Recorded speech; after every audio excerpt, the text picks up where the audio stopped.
Welcome back to Second Breakfast and the 5th annual Brekkies. So this is our award show. We have 2 categories and we each get to pick 2 works of art for each category. So we're going to talk, we're not doing any thoughts, theories, literary analysis today. No, none of that today. This is just awards. This is kind of our retrospective. So we have 2 categories as we've had for the past 4 years, I guess. So we're going to talk about our favorite art of 2024. And the second category is going to be our favorite art that we discovered in 2024. Yes, it's always unfair to only do new stuff because plenty of people are discovering, including us, are discovering new things every year because you can't possibly engage with everything that comes out every year. Yeah, we did try. I was going through, especially the movies that we saw and watched this year. We saw so many movies. Yeah. This episode is brought to you by the Alamo Drafthouse Season Pass. I highly recommend it. We talk about it all the time, but it pays for itself if you see 2 movies. So I recommend it. This is our chance to go back and reflect and talk about the things that have really stuck with us for the entirety of the year. This is always so fun to do for me. I really enjoy the reflecting and going back and, oh yeah, I forgot about that because, when I think about this year, I think back to October. It's as far back as my brain will go. So it's nice to really dive back and go through your calendar and your Goodreads and all the things you engage with. So on this show, we talk about all sorts of art, mostly movies, but also books, TV, music, games. So we're going to do that today as well. I'm really excited. Our first category is our favorite art of 2024. And you wanted to start with, we each were allowed 1 honorable mention. Yes, so we get our top 2 and then also honorable mention. And we're going to start with the honorable mentions, yes? So my honorable mention for 2024 is The Substance. I really loved The Substance. I almost included this in my top 2, but it was a really tough call.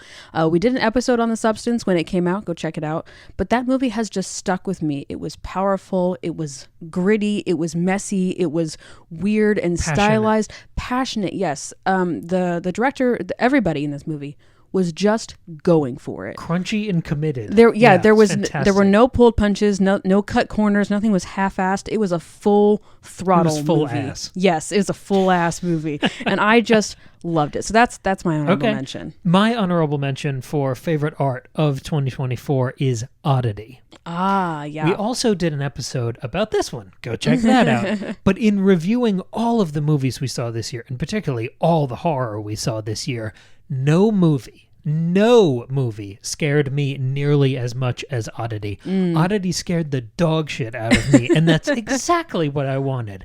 It came out of nowhere. It's an Irish production, I believe. And I just had the best time with this haunted house and practical props and creature design. I just loved this movie. The mystery, the horror, the tension, the suspense. It was fantastic. And nobody talked about it. It was a small movie, small release. At least nobody in the U.S. was talking about it. That's why we rushed to do an episode. Yeah. I love to spotlight things that really speak to us, and this one really spoke to me. Yeah, it was a good one. Okay, are we going to both go back and forth on our top 2? Okay. Before I share my top 2, I actually have a separate category that I didn't tell you about. And that separate category is my favorite thing ever that I consumed this year. It just goes beyond everything else. And that is Lemon Tarts in Space, which is Cam's latest book. It is an audio drama. It is a novel. It is a beautiful, hilarious, dark, weird, goofy, a dark comedy, light sci-fi, cancer comedy. It's hard to explain, but it's so much fun. If you like anything about this show, you will love this book. It's available via the link in our description. Please go check it out. You're very kind. Yes. Anyway, that's my real number 1. But otherwise, do you want to go next or should I share? No, you go. Okay. I gotta get it off my chest. It's Longlegs. Longlegs is in my top 2 for this year. I mean, y'all know when it came out, we did an episode about it, and I was just... You did too. We did, that's right. Yeah, well, you did one all on your own, and thank you. You guys loved that video. Thank you so much. No movie, no episode has ever done more for us. That second Longlegs episode is closing in on 100,000 views. Thank you guys so much. Go check it out if you haven't. What I've learned from that is y'all don't want to hear me talk about Longlegs. Just Cam. It's fine. No, but this movie has just... I chose things that stuck with me. It's hard to pick what was my favorite, what did I like the most, but I went with what stuck with me. And Longlegs has stuck with me. I think about it. I visualize it constantly. Every time I'm in a dark room, I'm afraid that the devil is in the corner. That, and Nicolas Cage's performance just blew me out of the water. Everything about this movie was stunning and horrifying. You talk about Oddity scared the shit out of you. Longlegs scared the shit out of me. And stuck with you. It did. And it has been I keep thinking about it. I keep having new ideas. That movie is just, it's in my brain forever, and I can't get it out in the very best way. It taps into that same rare thing we talk about when you and I go see The Exorcist in theaters as much as humanly possible. Right. Some of those all-time classics where things feel so still and genuinely evil and haunted and insidious. Longlegs reached that. Yes, there's a real evil to that movie. Yeah. That's exactly it. Unlike a recent movie we saw. We won't talk about it. Last week's episode. It was just a beautifully constructed film. Yeah, so Longlegs is definitely in my top 2. Okay, well, I'll change around the order of mine because my first favorite work of art of 2024 is, and they're not ranked or anything, but mine is The Vourdalak. Okay, yeah. And speaking of the episode we did last week, this is everything I want from a classic style of vampire movie in 2024. We did an episode on this one too. It was a French production. It's in French, and stylistic. If you just look at it, you see some Barry Lyndon, and then it layers all these beautiful things on top of it. And the vampire is a puppet. And the way it's put together is unbelievable. The voice, the mechanics. Sometimes people hold the puppet. Sometimes it's sitting at a table and talking to you. The interplay of the characters, what it does with the sexuality and repression that is always there in vampire stories, the way it evolves, the period piece. It was just a perfect, wonderful, transportive journey. Yes, I adored it. As a vampire Dracula Nosferatu aficionado, Vourdalak is by far the best vampire movie that came out this year. It was a wonderful discovery. I'm so glad that you heard about it on Twitter? Like you just kind of like randomly stumbled upon it and we're like, yeah, let's give it a try. And I'm so glad we did. It was a lot of fun. Okay, my other top 2 for the year. Again, these are not ranked in order. I just needed to talk about Longlegs first. My second one. Okay. My yes. other one in my top 2. Excuse me. Yeah, I have keep a list. Changing the rules. No. Sorry, that's the only curveball. My other secret category. This is Challengers, which was Luca Guadagnino, starring Zendaya, Josh. I'm doing this off the dome. Josh O'Connor and Mike Feist. Yeah, this movie. This is the threesome tennis movie. If you don't know, this movie, we didn't do an episode on it, and I was saying I wish we had. So we're gonna do one. So look out for that in 2025. Who cares? Time is meaningless. But this movie, again, has also stuck with me. It was so visionary and bold and interesting and stylized, and the script is so good. The characters are so strong.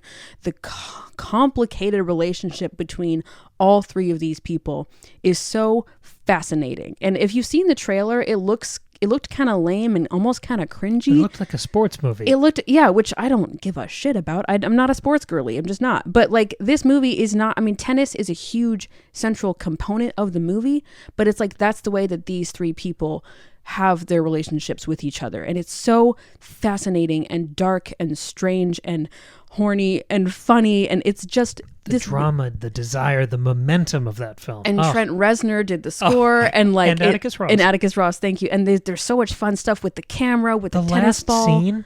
One of the only times I felt genuinely breathless and buzzing at the end of a movie this year. I made the mistake of getting the bottomless soda at Alamo when we watched this, and so I had to pee so bad through this whole movie. It reminds me of the time I saw Uncut Gems and really had to pee. Yeah. So I was like shaking in my seat that was during me. The tensest movie of all time. I think I almost gave myself a UTI watching this movie because I could not step away. What higher compliment could we give I was it? like, I have to keep watching this movie. I cannot miss a single moment of this. So Challengers was excellent. That's my other top work of art for this year. My other favorite work of art of 2024 is Jack White's No Name. Of course it is. Came out of absolutely nowhere. We've done a few episodes. I think we did 2 episodes on this one through the rollout. It was originally just slipped into people's bags at the Third Man Records locations in an unmarked LP, and then we got they just dropped the entire album with this totally unrecognizable blue cover. And then the tour he did wasn't a normal stadium tour like he could do, Seven Nation Army, of course, but it was all these pop-up shows across the country where they would announce sometimes day of, where you'd be playing these tiny, teeny little clubs where you could see one of the biggest, loudest, most bombastic and passionate rock performers ever in a teeny tiny little club. And we saw one of those shows. Yes, in we Austin. did. It was so great. It was so fun. I think that locked it in because that experience was profound, but the album is just rock solid. I mean, like everything you were talking about with Challengers and what was the Longlegs? Yes, Longlegs. No Name just goes for it. Oh, and the Substance too. Goes for it. Especially, I mean, the whole thing is fantastic, but the first half of this album is the most rock solid thing he's done in 20 years? It's so good. It's loud and grungy and bluesy, and it's so unabashed. Yeah. It's so passionate. It's so loose and messy. We talk about this all the time in the world of comics, where there are really, really polished artists. And I like the looser, rougher, textured edges. When you see all the really, a lot of times comic artists, they do the pencils underneath the inks. And the pencils are messier and looser and more expressive. And then they polish it up with clean lines with the inks. I love the pencils. I love the loose pencils, and that's what this album was. I feel like this album was everything that everybody has been begging Jack to do since he went solo. Like, this is like what he kept trying to live up to, and people were just disappointed for various reasons. This is like what everybody really wanted, and I'm so glad we have it now. 2 of our most unhinged episodes this year are both about this album. So moving on to our second category for awards here, it's our favorite art that we discovered in 2024. So things that didn't come out this year, but that we found this year. Yes, and here I actually don't have mostly not movies here, so I'm excited to talk about this. What's your honorable mention? Oh yes, let's start with my honorable mention, which actually is a movie, and it's actually 3 movies. It's the Sam Raimi Spider-Man. No. It's the Sam Raimi Spider-Man trilogy. Like, I'm not talking about them individually. It's the trilogy as a whole. You've cheated about every minute and a half of this. The trilogy is one work. It's one complete unit. We did episodes about this. On Patreon. Exactly. I had never seen the Sam Raimi Spider-Man movies. I just hadn't. I missed out on it on my childhood, and then I didn't care about superheroes. I was a superhero hater for forever. I still am, but like not as much. But then you found Sam Raimi. And then we found, exactly. Thank you, Evil Dead. And that was my gateway. And now, finally, I can say I understand the "how'd that get in there" meme. I think about that all the time. They were just... I'm something of a scientist myself. Yeah, those movies are everything that the superhero movies could never achieve now. They're never gonna top that. Like, that's the peak, that's the pinnacle. I just really, really enjoyed them, even as messy and as many problems as the third one had. I mean, you get emo Peter Parker, and what's better than that? The dancing? Oh my God. So I loved those movies, and they were a great time. I'm so glad I finally saw them this year. Energy. And I got to see them in the theater. Yes. And with like the biggest Spider-Man fans in there, so everybody was having the best time. It was just a really good experience. The energy and passion. Every time he swings around it's so exciting. And I've seen those movies a million times, and I'm so happy you saw them and they clicked with you, because I really thought they would. Yeah. I know you love Willem Dafoe, so the first one's kind of a shoo-in. Oh my God, yeah. They're just fantastic films. All right, what was your honorable mention for new to you in 2024? My honorable mention, this one's kind of a curveball, because I don't think I've talked about it at all on the show, and it's Creedence Clearwater Revival. Oh, yeah. Because I listen to a lot of music. I mean, most of the time I'm writing or voice acting or drawing or making comics or graphic novels or, books or whatever. And most of that, I have music going in the background. And Creedence is something I didn't know much of. Yeah, I know a lot of music in that era. This is just one of the blind spots I had. Like, everyone knows Fortunate Son, but beyond that, I didn't know much Creedence. And I got into them a bit this year, and then I went chronologically through all of their albums. And now their music, because it is, bluesy almost feels too simple for how to describe the tone, because it is something more unique. It is something more southern. It's that kind of bayou thing that they're always talking about, but there's such an interesting energy to the music where it's so full, but not in that kind of wall of sound way where you lose a lot of the instruments. You can always hear and pay attention to each element. And it has become the music I listen to restore some sort of calm or even, or just sense of, I don't know, it focuses me, but not in a work way. Yeah. So I usually listen to a lot of hype music. For context, my most listened to song this year on Spotify was Not Like Us. Your Spotify Wrapped was so funny, because it was like, it was pretty even keel, but then way at the top was Not Like Us. It was so funny. And that's I usually like aggression. That's usually what I'm chasing, and that hypes me up, and that's the kind of that's the wave that I ride while I'm working. And Creedence has become kind of come down music for me, something I can relax with, and that's sort of a new thing for me. So I wanted to shout that out because it has really shaped and improved my day-to-day life. And you've been playing it in the car for me a lot when we're driving around. Yeah. And I really, it's fun. Most of the time, I only hear Cam's music when we're in the car because he's always DJing. And I really enjoy listening to that with you. It's been a good time. The calm music usually makes me sad, and Creedence doesn't. Yeah. It's just a nice energy to bob along with. Yeah. That's a nice one to include. I love that. Okay. So my top 2 for new to me in 2024, I'm going to start with The Bear, seasons 1 and 2. We haven't watched season 3, so that's why it wasn't in the new in 2024 category. We just haven't yet. Not because we don't want to. It just hasn't happened. I mean, shocking, breaking news. The Bear is an amazing show, but it is. It's just, I love the way it's put together. I love the writing. I love the characters. I love that the pace changes so much. Like sometimes it's this really fast paced, energetic, plot, all kinds of stuff happening. And sometimes you spend an entire episode with the guy off in Amsterdam learning how to bake. Like it's just really good character work. And that's my favorite thing in stories is character work. And this show does it really, really well. The fishes episode. I was gonna say, I don't have to mention fishes or forks. Hello in season 2, or even that, I forget what it's called. I think it's the penultimate episode of season 1 where it's one take. It's a 25-minute episode and it's one take. It's incredible. Just a fabulous show. I really enjoyed getting to watch it with you. I think one day we might do an episode on this thing, but we just haven't seen season 3 yet. So maybe we just when it wraps up. Yeah. All right, what about you? Interesting. Mine's very different. So the first one I'm going to talk about is Fire and Blood. Oh, okay. Yeah, so that's the book, that's the source material for House of the Dragon, which is not on this list. Nope, certainly not. And we talked about Fire and Blood chapter by chapter on the Patreon. We did a whole, I think it was an 11-episode series. It's a 12-part series. Going through that entire book. And I loved that because we've spent the last year working on Game of Thrones, going through that chapter by chapter. And this was so different because it was in that world that I've loved being a part of, Westeros, for the last, 10 or 15 years at this point since the show started. Yeah. And this was more in terms of, it was context of this world. It was more history of this world. And every time I watch anything set in this universe, it pays off.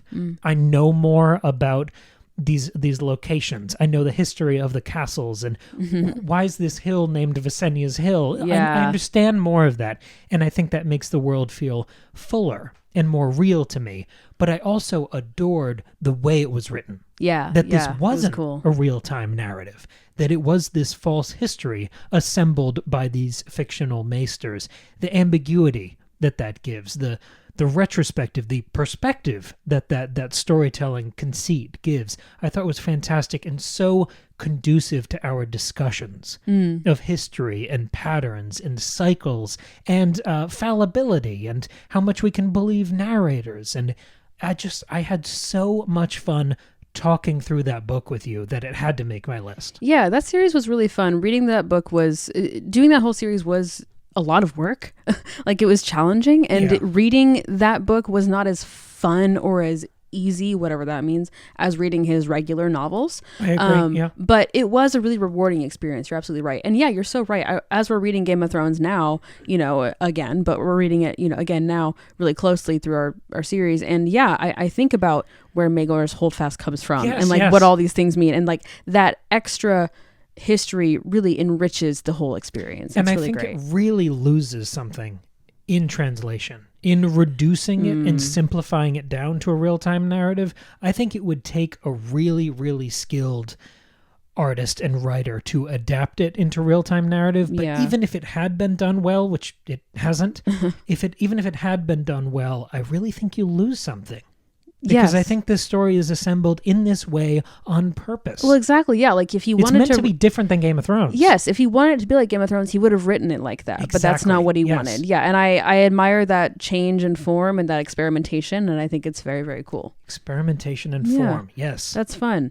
Okay. My final favorite thing of the year for new to me is a game. And that is God of War 2018. Yeah. Friends, we did an episode about this called Girl of War earlier this year, I think in April, but I played this, that episode took a while to come out, but I think we played it in like January. If you don't know, very quickly, I played this game in a very unusual way in that I started playing it, by myself as like a normal person, and I was struggling with the combat, and what happened was we brought Cam in, who had already played this before. And Cam was basically my driver, and I was sat in the passenger seat like we were in a driving lesson. And I told him exactly what to do and where to go, because I was loving the story in the game so much, but I was struggling with the combat. So Cam would fight the battles for me, but I would tell him what to do. I would tell him where to go. I would tell him what puzzles to solve. So we kind of got to play it together, which was a really special, just fun experience as like a couple. But like this game, even though I couldn't play it correctly, was still so monumentally fantastic. I mean, I won't get into it because we did a whole episode on why it was so great, but it was just groundbreaking for me, and I think was groundbreaking for a lot of people. Yeah, it's just a special kind of game. If you haven't, and like I'm still relatively new to gaming. I'm like really growing as a gamer and what I can play and what interests me. Like right now I'm deep into a sort of a replay of Baldur's Gate 3. I never finished my first playthrough, so I kind of started over. That episode is coming one day, but it was pretty groundbreaking for me, and I think about it constantly. That's kind of my theme here, is I constantly think about it.